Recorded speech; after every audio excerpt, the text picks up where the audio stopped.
வெண்முரசு. மாமலர் 65. வாசிப்பது சந்தீப். 65. பரந்தெழுதல்.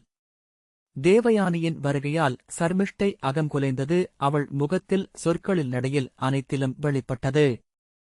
சுழல்காற்று கலைத்து தாமரை போல என்று விரலி ஒருத்தி அகத்தளத்தில் அமர்ந்து அவளை நகையாடினாள். அப்போது அவள் அங்கே வர அவள் அதே சொல்லொழுக்கில் பேச்சை மாற்றி, நீரலைகள் காற்று சென்றதுமே மீள்கின்றன, தாமரையோ மீள்வதே இல்லை என்றாள். சர்மிஷ்டை வந்து அமர்ந்து, என்ன என்றாள். ஒரு பாடல் என்றாள் விரலி. பிரிவுக்குப் பின் அனைத்தும் மீண்டு விடுகின்றன. தலைவன் வளர்த்த காளையும், அவன் பேணிய வேங்கை மரமும், அவன் அமரும் பீடமும். காதல் கொண்ட அவள் உள்ளம் மட்டும் மீளவே இல்லை என்று கவிஞர் சொல்கிறார். அவள் வெற்று விழிகளுடன், அப்படியா என்றாள். அவர்கள் விழிநோக்கி மென்னகை பரிமாறிக் கொண்டனர். எதையும் பயிலாத சிறுவீட்டு பெண் போலிருந்தாள் சர்மிஷ்டை. இளமையிலேயே அவளுக்கு மொழியும் கலைகளும் கற்பிப்பதற்கு ஏற்பாடு செய்திருந்தான் விருஷபர்வன். தென்குமரி முதல் பாரத வருஷத்தின் அனைத்து பகுதிகளையும் சேர்ந்து மிகச்சிறந்த ஆசிரியர்களைக் கொணர்ந்து அரண்மனை வளாகத்திலேயே தங்க வைத்திருந்தான். ஒவ்வொரு நாளும் அவர்கள் முறை வைத்து அரண்மனைக்கு வந்து சர்மிஷ்டைக்கு கலைகளும் காவியமும் நெறிநூல்களும் ஆட்சி முறைமையும் கற்பித்தனர்.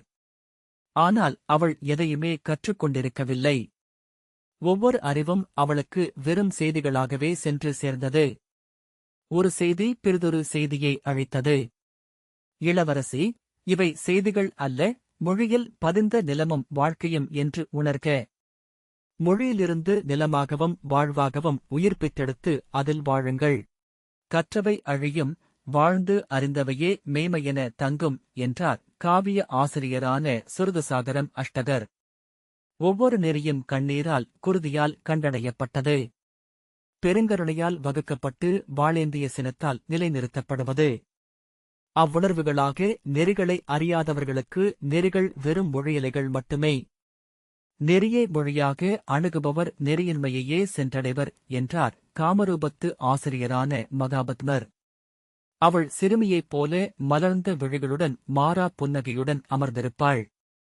அப்புன்னகையால் அத்தனை அறிதல்களையும் அணைகட்டி இப்பால் நிறுத்திவிடுகிறீர்கள் இளவரசி என்றார் இலக்கண ஆசிரியரான தண்டகர். கல்வியால் சற்றேனும் வளர்பவரே கற்க முடியும் என்று இன்று அறிந்தேன். அடுத்த அடி வைத்த பின்னரே முந்தைய அடியை நாம் உண்மையில் புரிந்து கொள்கிறோம். திரும்பி நோக்கி அருகையிலேயே அறிந்தவை செறிந்து அறிவென்றாகின்றன என்றார் முறைமைகள் கற்பித்த சாந்தர். இயல்பிலேயே பாடுந்திறன் மட்டும் அவளுக்கு அமைந்திருந்தது. எனவே திருவிடத்தைச் சேர்ந்து பூர்ணர் கற்பித்த பண்களையும் பாடல்களையும் மட்டும் எளிதாக கற்றாள். அவற்றிலும் தேர்ச்சி என ஏதும் பெறவில்லை.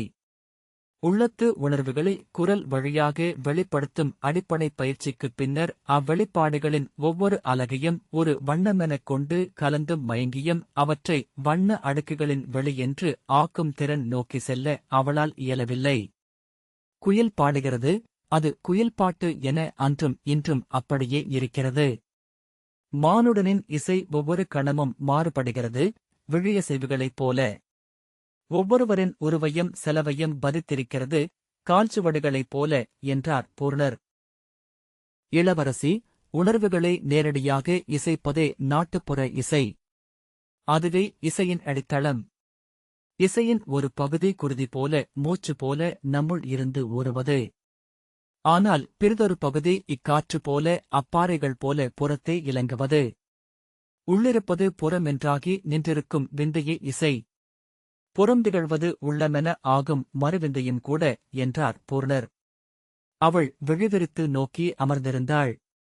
உங்கள் துயரங்களை எண்களாக்க முடியுமென்றால், கனவுகளை கோலப்புள்ளிகளாக இட முடியுமென்றால், பொங்கி எழும் உவகைகளை கற்களாக தொட்டு எடுத்து அடுக்கி வைக்க முடியுமென்றால் நீங்கள் இசையை நிகழ்த்துகிறீர்கள் என்றார் பூர்ணர். ஒவ்வொருவரும் தங்கள் துயரங்களையும் கனவுகளையும் உவகைகளையும் அதிலிட்டு நிறைத்து அருந்திக் கொள்கிறார்கள். ஒவ்வொன்றையும் உருக்கொள்ளச் செய்யும் அச்சு அது என்றார் பூர்ணர். மெல்லிய குரலில் சர்மிஷ்டை, என் உணர்வுகளுக்கு என் இசையில் இடமில்லையா என்று கேட்டாள். உண்டு, அதை தாங்கள் மட்டுமே அறிவீர்கள். இசை எவருடைய தனியுணர்வும் அல்ல, அது மானுடத்துக்குரியது என்றார் பூர்ணர். அன்று அவள் சுட்டு விரலால் தரையில் சிறு கோலங்களை எழுதியபடி தலை குனிந்து நெடுநேரம் அமர்ந்திருந்தாள். அவள் அடுத்த சொல் எடுப்பதற்காக ஆசிரியர் காத்திருந்தார்.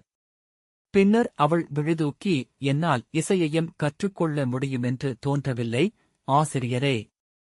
இவ்வரண்மனையில் என்னைச் சூழ்ந்திருக்கும் அனைத்துமே நீங்கள் சொல்வதைப் போல எண்களும் புள்ளிகளும் கற்களும்தான்.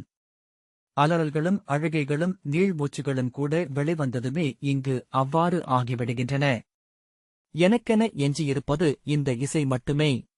அறைக்குள் கதவுகளனைத்தையும் மூடிக்கொண்டு எனக்கு நானே விசும்பி அழுவதைப் போன்றது அது. அதையும் நான் இழந்துவிட வேண்டுமா என்றாள். மொழியில் கற்பிக்கப்பட்ட எதையும் மொழி கடந்து நோக்க அவளால் இயலவில்லை.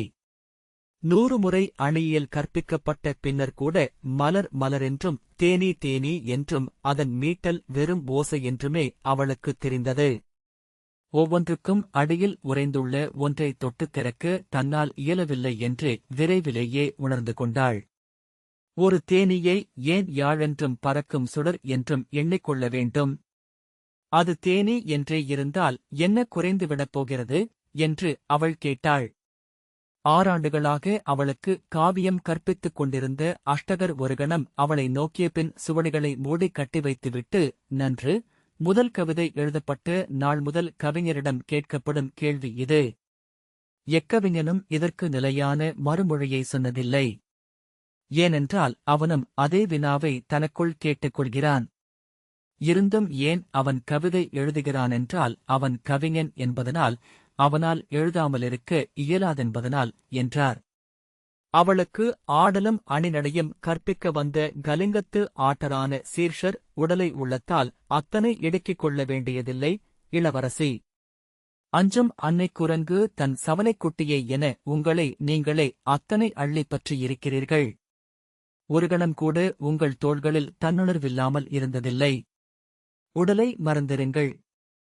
இளஞ்சிறுமியென எப்படி மலர் தோட்டத்தில் பாய்ந்தோடினீர்களோ அப்படி இருங்கள் என்றார். நான் எப்போதும் அப்படி ஓடியதில்லை, ஆசிரியரே என்றாள் சர்மிஷ்டை. என்றும் என்னுடன் சேடியரும் செவிலியரும் இருந்தனர். நானறிந்த முதற்பேச்சு நீ இளவரசி என்பதுதான். என்னைச் சூழ்ந்த விழிகளை உணராமல் துயின்றதே இல்லை. விழிகளைச் சூழ உணர்வதே கூட உடலை விடுதலை செய்தலாகும் என்றார் சீர்ஷர். விரலியரும் பாணினியரும் விழிநடுவே பிறந்து விழிசூழ் மேடைகளில் வாழ்கிறார்கள். விழிகளே உலகம், விழிகளே காலம், விழியென மலர்ந்ததே பிரம்மம். விழிகள் முன் நம் உச்சத்தை நிகழ்த்த வேண்டும் எனும் எண்ணமே நம்மை சிறகு கொள்ளச் செய்யும். அவள் என்னால் இயலாது என்றாள். ஆடல் என்பது உடலின் விடுதலை. விடுதலை கொள்கையிலேயே உடல் முற்றிலும் ஒத்திசைவை அடைகிறது என்றார் சீர்ஷர். சர்மிஷ்டை விழிமுன் திகழ்வதற்கு அழகிய உடல் வேண்டும். என் உடலை எவ்விழைக்கு முன்னும் தயக்கமின்றி முன்வைக்க என்னால் இயலவில்லை என்று விழிதாழ்த்தி சொன்னாள். என்னை நோக்கும் ஒவ்வொருவரும் பிறிதொருவரை நோக்குவதாக தோன்றுகிறது. என்னை அழைக்கும் ஒவ்வொரு குரலும் என்னைக் கடந்து பிறிதொருவரை நோக்கி செல்வதாக தோன்றுவதுதான் எனது துயர். நீ எதை அஞ்சுகிறாய்? மண்ணில் எவரிடமும் பணிய வேண்டியதில்லை நீ, எனினும் உன் உடல் எப்போதும் பணிந்திருப்பது ஏன் என்று எரிச்சலுடன் கேட்டு தன் அன்னையிடம் அவள் சொன்னாள். பொருந்தாத ஆடைகளை அணிந்திருப்பவர்களின் தயக்கம் தாங்கள் அறிந்தது, அன்னையே. பொருந்தாத உடலை அணிந்திருக்கிறேனோ என்று நான் உணர்கிறேன். அன்னை சினந்து, இது நீ பயிலும் பயனற்ற காவியங்களின் விளைவு. அவையனைத்தும் சூதர்களின் வீண் கற்பனைகள். அவற்றிலுள்ள பெண்களின் அழகையும் ஆற்றலையும் உன்னுடன் ஒப்பிட்டுக் கொள்கிறாய். அவர்கள் மண்ணில் எப்போதும் வாழ்ந்ததில்லை என்றாள். அவள் சினத்துடன், வாழாதவர்களைப் பற்றியா இத்தனை காவியங்கள் எழுதப்பட்டுள்ளன? வெறும் கற்பனையையா இத்தனை மக்கள் சொல்பெருக்கி சித்தம் நிறைத்துக் கொள்கிறார்கள் என்றாள். உனக்கென்ன தெரியும்? தான் இருக்கும் உடலில்தான் வாழும் இல்லத்தில் தன் குடியில் நிறைந்து வாழ்பவர் எவருளர்? விரிந்து கடந்து செல்ல வேண்டுமென்ற கனவு அல்லவா மனிதர்களை ஆட்டி வைக்கிறது? ஆகவேதான் மாவீரர்கள், பேரழகிகள், விண்ணுலாவும் தேவர்கள் சொல்லில் எழுகிறார்கள். அவர்களைப் போல் ஆக வேண்டுமென்று இளமையில் எண்ணிக்கொள்வதில் பிழையில்லை. இளமை முடிந்த பின்னும் அவ்வாறு ஆகவில்லையே என்று எண்ணி ஏங்குவது அறிவின்மை என்று அரசி சொன்னாள். காட்டுக்கனிகளில் சிறந்ததை உண்டு விதை பரப்பும் பறவைகள் போன்றவர்கள் சூதர் என்று சர்மிஷ்டை சொல்ல, இல்லை, அனைத்தையும் பொன்னாக்கிவிட முடியும் என்னும் கனவை மண்ணில் நிலைநிறுத்தும் பொய்யர்கள் என்றாள் அன்னை. சிறுமி போல தலையை அசைத்து சர்மிஷ்டை, ஷத்திரியர்கள் காவியங்கள் சொல்லும் அந்த அழகிய தோற்றமுடையவர்கள் என்று விரலி சொன்னாள் என்றாள். அவள் எங்கு கண்டாள்? அவ்வண்ணம் அவர்கள் அழகு கொண்டிருந்தாலும் கூட இன்று உன் தந்தையின் அரியணை முன் வந்து அவர் காலடியில் மணிமுடியை வைத்து வணங்கி வாழ்த்து பெற்றுச் செல்லும் இடத்தில் இருக்கிறார்கள். அவர்கள் வீட்டில் வளரும் எந்த அழகியையும் சுட்டுவிரல் சுட்டிக் காட்டி தன் மகளிரறைக்கு கொண்டுவர அவர் ஆணையிட முடியும். நோக்கு, பாரத வருஷத்தை ஆளும் எந்த ஷத்திரிய சக்கரவர்த்தி உனக்கு கணவனாக வேண்டுமென்று எண்ணுகிறாய்? அவனை இங்கு வரவழைக்கிறேன் என்றாள். தந்தையின் ஆணைக்கு கட்டுப்பட்டு அவர் என் கைப்பற்றலாம். என் அழகையோ நல்லியல்பையோ விரும்பி வரமாட்டாரல்லவா என்றாள் சர்மிஷ்டை. சினங்கொண்ட அன்னை, இப்பேச்சுகளுக்கு மறுமொழி அளிக்க எனக்கு பொழுதில்லை. நீ பாரதவர்ஷத்தை ஆளும் விருஷபர்வனின் மகள், ஹிரண்யபுரியின் இளவரசி. அதை உன்னுள் கூசிச் சுருங்கும் அச்சிறுமியிடம் ஒவ்வொரு நாளும் 100 முறை சொல். ஏதோ ஒரு சொல் அவள் சித்தத்தை அடையும்போது உன் தோள்களில் நிமிர்வு வரும். உன் தலை மேலெழும். அதுவரை இவ்வாறு சுவர் மடிப்பில் ஒண்டி ஓடும் எலி போலத்தான் இங்கு வாழ்வாய் என்றபின் எழுந்து சென்றாள். உப்பரிகையில் நின்றபடி தொலைவில் வண்டியில் வந்து கொண்டிருந்த தேவயானியை முதலில் கண்டபோதே சர்மிஷ்டை தன்னுள் ஒரு திடுக்கிடலை உணர்ந்தாள். பின்னர் எங்கும் எச்சொல்லும் நிலை கொள்ளாத பதற்றத்தை அடைந்தாள். விரல் நுனிகள் அனைத்தும் குளிர்ந்து தளிர்முனைகளென நடுங்கும் உவகையையும் அறிந்தாள். அருகே நின்ற தோழியிடம், காவியங்களில் வாழும் பெண்கள் பொய்யென்று அன்னை சொன்னார். இதோ இவளைக் கண்டபின் என்னவென்பார் என்றாள். ஆம், நானும் அதையே எண்ணினேன். பெருங்காவியத்திலிருந்து எழுந்து வந்தது போல் இருக்கிறார்கள் என்றாள் அவள். அவை முற்றத்தில் தேவயானியின் உடலிலிருந்து தன் நோக்கை விலக்க அவளால் இயலவில்லை. கால் விரல்கள் முதல் தலைமயிர் சுருள்கற்றை வரை ஒவ்வொன்றிலும் முழுமை கூடிய ஓர் உருவம் அமையக்கூடுமா என்ன? முற்றிலும் நிகர்நிலை, முற்றிலும் ஒத்திசைவு. அழகென்பது பிரிதொன்றிலாமை. இது ஒன்றே இங்கெங்கும் என்று சித்தமுணரும் உச்சம். அந்த முனையிலிருந்து அவளை நோக்கும் உள்ளம் ஒரு கணமும் இறங்காதென்று தோன்றியது. துலாக்கோலென முற்றிலும் நிகர் நின்ற தோளகல்வு. நடுவே அசைவிலாத தலை நிமிர்வு. பிற பெண்களைப் போல் அவள் இடை குழையவில்லை, நடை ஊசலாடவில்லை. சீராக ஓடும் கண்ணுக்கு தெரியாத ஆறொன்றில் மிதந்து செல்பவளைப் போல நடந்தாள். அமர்கையில் ஒவ்வொரு பீடமும் அவளுக்கென்றே முன்னரே வடிவமைக்கப்பட்டது போலிருந்தாள். எளிய இடையாடையும் பட்டு மேலாடையும் அணிந்திருந்தாள். அரண்மனையில் அணிசமைக்கும் பெண்கள் அவள் இடையாடைக்கும் மேலாடைக்கும் இடையே இருந்த அப்பொருத்தமின்மையை சுட்டிக்காட்டி நகைக்கக்கூடும். சீனப்பட்டாடைக்கு சற்றும் ஒவ்வாமல் காட்டு மலர்களை அணிந்திருந்தாள். ஆனால் ஒவ்வொன்றும் இயல்பாக அவளுடன் இணைந்து பிறிதொரு தோற்றத்தை அவள் கொள்ள முடியாதென்று எண்ண வைத்தன. அரண்மனை முகப்பில் அவள் இறங்குகையில் கூடத்தில் அரியணையில் நிமிர்ந்து அமர்ந்திருக்கையில் சூழ்ந்திருந்த அரசியரும் அரச குடிப்பெண்களும் அவளுக்கு பணிபுரிய வந்த எளிய சேடிகள் போல் தோன்றினர். வேறெங்கும் அமர்ந்ததில்லை என்பது போல் மையப்பீடத்தில் அமர்ந்து சுட்டுவிரல் தொட்டு அருமணிகள் பதித்த நகைகளையும் நிகரற்ற விலை கொண்ட பட்டாளைகளையும் அவள் ஏற்றுக்கொண்டபோது முடிமன்னர் காலடியில் நிறுத்தும் கப்பங்களைப் பெறுபவள் போலிருந்தாள். இயல்பாக அவற்றை கணக்கிட்டு அப்பால் திரும்புகையில் விழுதிருந்த நாள் முதல் பெருஞ்செல்வத்தில் விளையாடியவளாக தெரிந்தாள். ஒவ்வொரு சொல்லும் காவியங்களிலிருந்து அப்போது எழுந்து வந்தது போல் அவள் நாவில் பிறந்தது. ஒவ்வொரு தருணத்துக்கும் உகந்த வரி எழ வேண்டுமென்றால் எத்தனை கற்றிருப்பாள்! தேவயானி அரண்மனை விட்டு நீங்கிய பின் தன் அரை மஞ்சத்தில் கால் மடித்தமர்ந்து அவளையே எண்ணிக்கொண்டிருந்த சர்மிஷ்டை அறியாது நெஞ்சு விம்மி ஒரு துளி கண்ணீர் விட்டாள். என்னடி என்று அறைக்குள் அமர்ந்து சேடியருக்கான ஆணைகளை ஓலைகளில் பொறித்துக் கொண்டிருந்த அவள் அன்னை கேட்டாள். ஒன்றுமில்லை என்றாள் சர்மிஷ்டை. எழுந்து அவள் அருகே வந்து, சொல், என்ன என்றாள் அரசி. ஒன்றுமில்லை என்று அவள் எழப்போனாள். அவள் தோளில் கை வைத்து அழுத்தி, நான் அறிவேன். நீ அதை உன் வாயால் சொல், என்றாள். அவள் மேலும் 2 துளி கண்ணீர் வழிய தலை கவிழ்ந்தாள். அவள் தலையை மெல்ல வருடி, ஆம், அவள் பேரரசிக்குரிய நிமிர்வு கொண்டிருக்கிறாள். அவள் முன் நீ எளிய பெண் போலிருக்கிறாய். ஆனால் ஒன்று எண்ணிக்கொள், எவ்வண்ணமிருப்பினும் அவள் அந்தணப் பெண். அந்தணர் ஒருவரையே அவள் மணங்கொள்ள வேண்டும். எப்படி உயர்ந்தாலும் பெருவெதிகன் ஒருவனின் இடம் அமர்ந்து வேள்விப் பந்தலில் தலைமை கொள்வதை மட்டுமே அவள் எட்ட முடியும். நீ பாரதவர்ஷத்தின் இளவரசி. பேரரசர்கள் உன் காலடிகளில் பணிவார்கள். உன் சொற்களுக்கென அசுரப்படையினர்கள் காத்திருக்கின்றன, என்றாள். அவள் ஏதோ சொல்ல வாயெடுக்க மறித்து, ஆம், நீ சொல்ல வருவது எனக்கு புரிகிறது, என்றாள் அன்னை.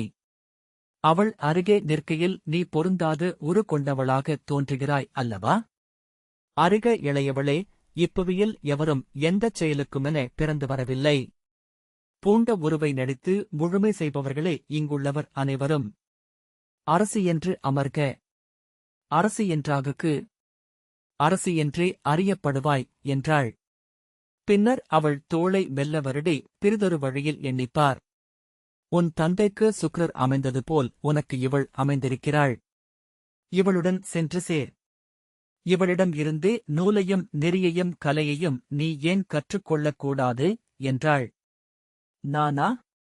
எனக்கு எதுவுமே உள்நுழையவில்லை, அன்னையே, என்றாள் சர்மிஷ்டை. ஆம், ஏனென்றால் இதுவரை உனக்கு கற்பிக்கப்பட்ட அனைத்தும் வெறும் சொல்வடிவில் சொல்லுரைந்த நுண்வடிவில் இருந்தன. இன்று அவை ஒரு பெண் வடிவில் உன் முன் நின்றிருக்கின்றன. நீ ஆக வேண்டிய உருவம் அவளுடையது. அவளை நோக்கி செல். அவளாக முயல்க. அவ்வழியில் நீ எவ்வளவு முன்னகர்ந்தாலும் அவ்வளவுக்கு நன்மையே, என்றாள் அன்னை. சற்று நேரம் எண்ணிய பின் மெல்ல கலைந்து சர்மிஷ்டை புன்னகைத்தாள். சர்மிஷ்டை 4 நாட்கள் தேவயானியை சென்று பார்ப்பதைப் பற்றி எண்ணி அவ்வெண்ணத்தை ஒத்திப் போட்டு தன்னுடன் போராடிய பின் அப்போராட்டத்தால் சலிப்புற்று அதை கடக்கும் வழி சென்று பார்த்து விடுவதே என முடிவெடுத்தாள். அங்கே ஏதேனும் ஒன்று நிகழ்ந்து அவளை மேலும் சந்திக்காமலிருக்கும்படி தன்னை ஆக்குமென்றால், தன் வாழ்விலிருந்து அவள் உதிர்ந்து போக வழி அமையுமென்றால் நன்று என்று அவள் எண்ணினாள். எவரிடமும் சொல்லாமல் அணுக்கச்செடியை மட்டும் அழைத்துக் கொண்டு தேவயானியின் குடில் தொகையை நோக்கிச் சென்றாள். மையக் குடிலின் கோபுரம் போன்ற கூரை தொலைவில் தெரிந்ததுமே அவள் கால் தளர்ந்தாள். தேரிலிருந்து இறங்காமலேயே திரும்பிவிடலாமா என எண்ணி அதை சொல்லென ஆக்காமல் தேர்த்தூணைப் பற்றியபடி நின்றாள். தேர்முற்றத்தில் இறங்கி குடில்முகப்பு நோக்கி நடக்கும்போது எதிரே குளிர்காற்று ஒன்று எழுந்து தன்னை பின்னுக்குத் தள்ளுவதாக உணர்ந்தாள். குடில் முற்றத்தில் மலர்ச்செடிகளின் பழுத்த இலைகளைக் களைந்தபடி நின்றிருந்த சாயையைக் கண்டதும் முதலில் தேவயானி என எண்ணி உளம் அதிர்ந்தாள். அவளல்ல என மறுகணம் உணர்ந்தாலும் அந்த பதற்றம் உடலில் நீடித்தது. மெல்ல அருகணைந்து படிகளில் ஏறியதும் சாயை தலை தூக்கி நோக்கி புன்னகைத்து, வருக இளவரசி. தாங்கள் வருவீர்கள் என அரசி எதிர்பார்த்திருந்தார்கள், என்றாள். அவள் முற்றிலும் மாறிவிட்டிருப்பதை சர்மிஷ்டை உணர்ந்தாள். பேச்சும் நோக்கும் அசைவும் தேவயானியைப் போலவே இருந்தன. அவள் அத்தனை உயரமானவள் என்பதையும் அவள் தோள்களும் தேவயானியைப் போலவே திரண்டு அகன்றவை என்பதையும் அப்போதுதான் அத்தனை கூர்ந்து அவள் நோக்கினாள். உரு வந்து சேர்வது வரை நிழல் இங்கு காத்திருந்திருக்கிறது என எண்ணிக்கொண்டாள். தேவயானி எப்படி தன்னை எதிர்கொள்ளக்கூடும் என்று சர்மிஷ்டை கற்பனை செய்து கொண்டே வந்தாள். எளிய சிறுமி என்று இயல்பாக நடத்தக்கூடும். அறிவின்மையை நகையாடக்கூடும். அவள் தந்தையின் அரசு நிலையை எண்ணி சொல்கருதி உரையாடக்கூடும். அவளுக்குள் தேவயானி கதைகளின் அரக்கிகளைப் போல புது புது முகங்களுடன் எழுந்து வந்து கொண்டே இருந்தாள். படிகளைக் கடந்தபோது தன் எண்ணங்களின் எடை தாழாமல் அவள் நின்றுவிட்டாள். பின்னர் உள்ளே நுழைந்தபோது கையில் ஏடுகளுடன் எதிரே வந்த தேவயானி அவளை நோக்கி புன்னகை செய்து, வருக, என்றாள். அவள் முறைமைச்சொல் ஏதேனும் சொல்ல வேண்டும் என எண்ணி அது எழாமல் வெறுமனே புன்னகைத்தபடி நின்றாள். தேவயானி அருகே வந்து அவள் கைகளைப் பற்றிக் கொண்டு, வருக, இளவரசி, என அழைத்துச் சென்றாள். அவளுடன் அமர்ந்திருக்கையில் அவளை வெறுமனே நோக்கிக் கொண்டிருப்பதை மட்டுமே அவளால் செய்ய முடிந்தது. அவ்வாறு கைகள் எழ வேண்டுமென்றால் தோள்கள் அத்தனை திரண்டிருக்க வேண்டும். தோள் அத்தனை திரண்டும் பெண்மை தோன்ற வேண்டுமென்றால் இடை அவ்வளவு சிறுத்து இறுகியிருக்க வேண்டும். குரல் ஓங்கும் போதும் இனிமை குறையாதிருக்க வேண்டுமென்றால் அதற்கு பேரியாழின் ஆழ்ந்த கார்வை இருக்க வேண்டும். நேர்நோக்கு திகழ்கையிலும் விழியழகு வேண்டுமென்றால் இமைகள் இதழ்களாக விரிய மாமலர்கள் போலிருக்க வேண்டும் கண்கள். என்ன நோக்குகிறாய் என அவள் இயல்பாக கேட்டபோது சர்மிஷ்டை உளம்பொங்க தலைகவிழ்ந்தாள். ஒன்றுமில்லை என தலையசைத்தாள். ஏன் அஞ்சுகிறாய் என்று மீண்டும் தேவயானி கேட்டாள். இந்த ஆடையில் அழகாக இருக்கிறீர்கள் என்றாள் சர்மிஷ்டை. தேவயானி சிரித்து இது சாயையின் தெரிவு என்றாள். எல்லா ஆடையும் உங்களுக்கு அழகே என்றாள் சர்மிஷ்டை. தேவயானி அதற்கும் உரக்க நகைத்தாள். நீ என்ன கற்கிறாய் இப்போது என சுவடுகளை கட்டி வைத்தபடி தேவயானி கேட்டாள். நாளும் கல்விதான். எதுவும் என்னுள் நுழைவதில்லை என்றாள் சர்மிஷ்டை. கற்றவற்றைப் பற்றி உன் கருத்தை உருவாக்கிக்கொள், உன்னுள் முளைத்தவையே உன்னில் வளர முடியும் என்றாள் தேவயானி. சர்மிஷ்டை வெறுமனே தலைகவிழ்ந்து புன்னகை புரிந்தாள். அவள் தொடையை எட்டி மெல்ல அடித்து என்ன நகைப்பு என்றாள் தேவயானி. ஒவ்வொரு நாளும் காலையிலேயே சர்மிஷ்டை தேவயானியின் குடிலுக்கு வந்தாள். அவளுடன் சேர்ந்து சுக்ரரின் வகுப்புகளில் அமர்ந்து விழிகள் விரிய கேட்டுக் கொண்டிருந்தாள். திரும்பி வரும்போது எளிய ஐயங்களைக் கேட்டு தேவயானியை நகைக்கச் செய்தாள். அன்னைத்தன்மை கொண்ட இளிவரலுடன் மட்டுமே அவளை தேவயானி அணுகினாள். அவள் பேசுவதை கண்களில் சிரிப்புடன் கேட்டு மெல்லிய பகடியுடன் மறுமொழி சொன்னாள். அதைக் கடந்து ஒரு சொல்லும் அவளிடம் சொல்லிவிட முடியாதென்று உணர்ந்தபோது சர்மிஷ்டை தன்னை அவ்வாறே ஆக்கிக் கொண்டாள். மழலை பேசவும் சிணுங்கவும் ஓடவும் சிரித்து விளையாடவும் தொடங்கினாள். வேண்டுமென்றே பிழையான வினாக்களைக் கேட்டாள். புரிந்து கொண்டவற்றையும் கூட புரியவில்லை என நடித்தாள். பேதையாகும்தோறும் தேவயானியை மேலும் அணுக முடியும் என்று கண்டு மேலும் மேலுமென தன்னை அவ்வாறு ஆக்கிக் கொண்டே இருந்தாள். அவளைப் போலவே சாயையும் சர்மிஷ்டையை குழவியென நடத்தலானாள். நீராடச் செல்கையில் அவள் இருவரின் ஆடைகளையும் தூக்கிக் கொண்டு சென்றாள். மரக்கிளைகளில் ஏரிக்குழலில் பூசுவதற்கான மலர்களை சாயை உலுக்கியிடும்போது கீழே ஓடி ஓடி பொறுக்கி சேர்த்தாள். மேனியில் மலர் விழ கூசி சிரித்து கைவிரித்து மழையாடினாள். என்ன செய்கிறாய்? மலர் சேர்க்கச் சொன்னால் என சாயை அவளை அதட்டினாள். நீரில் பாய்ந்து மறுகரை நோக்கி சென்று மண்ணில் காலூன்றாமல் திரும்பி வந்து இங்கும் காலூன்றாமல் மீண்டும் திரும்பி 7 முறை ஒழுக்கு முறித்து கடந்து தேவயானி திரும்பி வந்தபோது கைதட்டிக் கூச்சலிட்டு சிரித்தபடி குதித்தாள். இறங்கு என்றாள் தேவயானி. ஐயோ, எனக்கு நீச்சலே தெரியாது என்றாள் சர்மிஷ்டை. இறங்கு, நான் சொல்லித் தருகிறேன் என்றாள் தேவயானி. இல்லை இல்லை என சர்மிஷ்டை விலகி ஓட அவளை பிடி என்று தேவயானி கை நீட்டி கூவினாள். அவள் ஓடி புல்தடுக்கி விழ சாயே அவளைப் பற்றி அப்படியே தூக்கிக் கொண்டு வந்து நீரில் வீசினாள். மூச்சு பதற கைகால்கள் வீசி உதறிக்கொள்ள நீரில் மூழ்கி மூழ்கி அவள் எழுந்தபோது தேவயானி பாய்ந்து அவளருகே வந்து வயிற்றில் கை வைத்து மெல்ல உந்தினாள். நீர் அவள் கைகால்களை ஏந்திக் கொண்டது.